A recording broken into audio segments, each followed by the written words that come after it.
impact the region and beyond.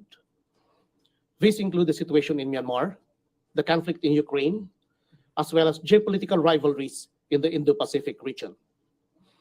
To date, over 90 outcome documents are being targeted to be issued, adopted, or noted during the summit. The key outcome documents would include the following: ASEAN Leaders Declaration on Strengthening Food Security and Nutrition in Response to Crisis, and also individual joint statements on strengthening cooperation on food security between ASEAN, Australia, Canada, and India. ASEAN Guidelines on the Protection of Migrant Workers and Family Members in Crisis Situation. ASEAN Leaders Statement on the Development of the Digital Economy Framework Agreement, and the ASEAN Joint Statement on Climate Change to the 28th session of the Conference of the Parties for the United Nations Framework Convention on Climate Change, among others. The 43rd Summit and related summits will conclude on 7 September 2023 with a handover ceremony of the ASEAN chairmanship from Indonesia, the now People's Democratic Republic. That ends the briefing. I'm now open to your questions. Yeah, thank you, ladies and gentlemen. Jinky Baticados, IBC 13. Hi, sir. Good morning po. Hi, good morning. Sir, how is the summit different from the 42nd in terms of agenda and purpose? Okay. Primarily, most of the agenda items are the same, but in the 42nd summit last May, it was primarily a series of activities setting the frameworks of this agenda. Now, in the 43rd summit, we will not the activities of the various participants will now focus on the follow-on activities to realize the deliverables of the 42nd summit. So, parang the completion or the next steps for the 42nd summit. But of course, just like in most ASEAN summits, the story does not end there. Yeah, usually these are long-term activities that continue on and on, depending on the issues concerned. Yeah, thank you. Sir, ang 43rd Summit is expected to produce no more agreements. May we know kung saan po nakafocus yung agreements na gagawin on this particular summit po? Well, actually, as I said a moment ago, there are 50 deliverables, but yung pinaka-importante, let me just say na siguro sa atin, let's focus on what are the ones that are most important to the Philippines. So we'll be focusing on food security and energy security, of course, post-pandemic transformation, and then the digital economy and the e-commerce and the creative industries, MSMEs, and of course, protection of migrant workers. So if you remember, during the 42nd summit, there was this leaders' declaration on the protection of migrant workers and their families in times of crisis. This time, under the 43rd summit, we are now discussing the guidelines for the implementation of that. Yeah, thank you. Okay. Maricel Halili, TV5. Hi, sir. Magandang umaga Hi, po. hello, good morning. Sir, is the president or meron po bang scheduled bilateral meeting with the president and other leaders of ASEAN and other leaders who will be present during the summit? Yeah, there are actually several. Not all of these are confirmed. Ang iba niluluto pa, no? But there will be one with the Prime Minister of Cambodia, Hun Manet, bilateral meeting with the Republic of Korea President Yoon Suk Yeol, and a bilateral meeting with Timor-Leste Prime Minister Kay Rala Sanana Gusmao. And there's another one with Vietnam Prime Minister Pham Minh Chinh. And what will be the focus of the discussion among the leaders? Okay, with Vietnam, the focus will be on strengthening the strategic partnership between the two countries, and of course, cooperation on rice and food security. With Sanana Gusmao of Timor-Leste, of course, the president will congratulate him on his assumption of office last July. But let's say at the same time, we will reassure Timor-Leste of our cooperation with their country in the years to come, especially in their preparations for final membership in ASEAN. Yeah, and then with Hun Manet, again, the president intends to congratulate the new prime minister on his assumption of office, and again, we will be discussing matters of mutual concern between our two countries. And then with President Yoon Suk-yeol of Korea will be discussing new areas of cooperation in time for the 75th year anniversary of the establishment of the diplomatic relations between the Philippines and Republic of Korea.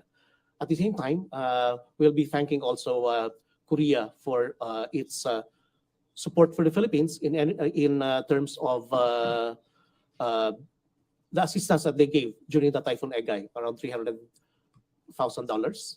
And then also they intend to donate under the ASEAN +3 rice reserve arrangement a total of 750 metric tons of rice to the Philippines. 400 of that are already in the pipeline.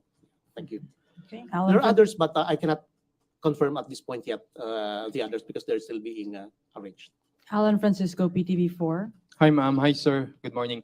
Sir, in layman's term, how can our kababayans benefit from this kind of summit which the president will be attending to? Okay, in layman's term, we can say that in several ways, our kababayans will definitely benefit. Like what I said a moment ago, the focus, if you look at all of this, in general, the focus will be on our post-COVID recovery and transformation, especially in terms of the economy and food and energy security. During this summit, meron ding yung tinatawag na meetings concerning trade and investment. Of course, the president will be pitching for more trade and investment with ASEAN countries as well as external partners.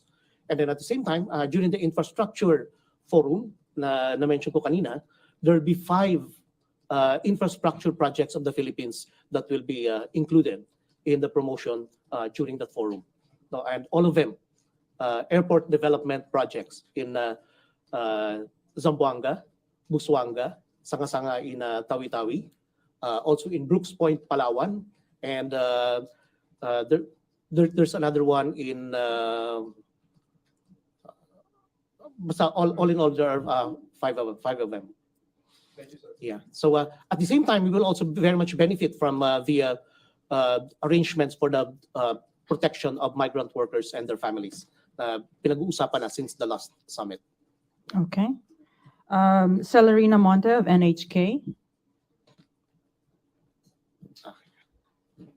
Good morning, sir. Good morning. Sir, regarding the joint statement or joint communique that will be released during the summit, may we know if the Philippines would be insisting on because of the recent incidents in Ayungin, as well as the new map being released by China. So would that be discussed in the joint communique, or will the Philippines push for any statement regarding that matter?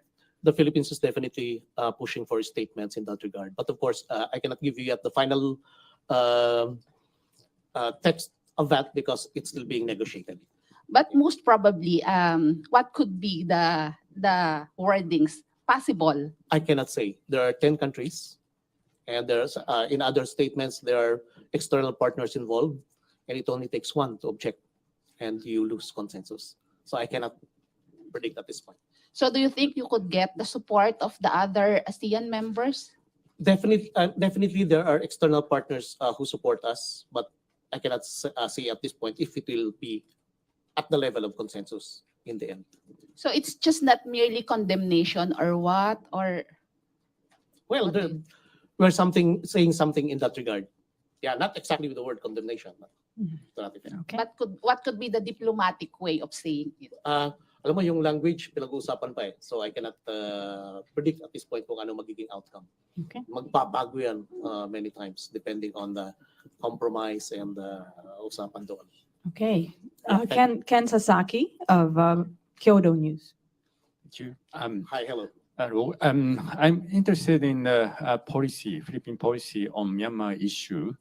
How do you evaluate the initiative by Thailand to make a dialogue with the Myanmar regime? And also, the decision of ASEAN had been consensus-based. But virtually now the decision is made exclusive of the Myanmar. Do you think the principle should be changed? for the decision-making of ASEAN? Well, as far as the Philippines and ASEAN is concerned, we're still hinging everything on the 5-point consensus. So all efforts in ASEAN are in accordance with the 5-point consensus. Now, in that regard, and also with regard to the actions of Thailand, the consensus at the last foreign ministers meeting is that all efforts in ASEAN will have to be coordinated and done in concert with the chair and the office of the special envoy of the chair. So that is our position on that. Now, we fully support all the efforts of the ASEAN chair, Indonesia right now, in increasing engagement with all stakeholders, all the parties in the Myanmar issue to come up with a constructive dialogue in this regard. Yeah, thank you. Okay. Alexis Romero, Philippine Star. Good morning, Asek. Hi, good morning. Do you expect significant developments during the summit with regard to discussions on a binding code of conduct for South China Sea claimants? Because as we all know, taon-taon na lang kasi itong ASEAN and then laging binabanggit yung the need to fast track the binding code of conduct. Nothing seems to be happening. So do you expect a significant development, at least during this summit, with regard to that? I think during the summit, napakaiksinong panahon, no? We just hosted the joint working group meeting on the DOC in the Philippines last week, August 22 to 24. And kasama dun sa mga pinag-usapan among what we call milestone issues, itong whether the COC should be legally binding or not. So, hindi pa tapos ang usapan dyan.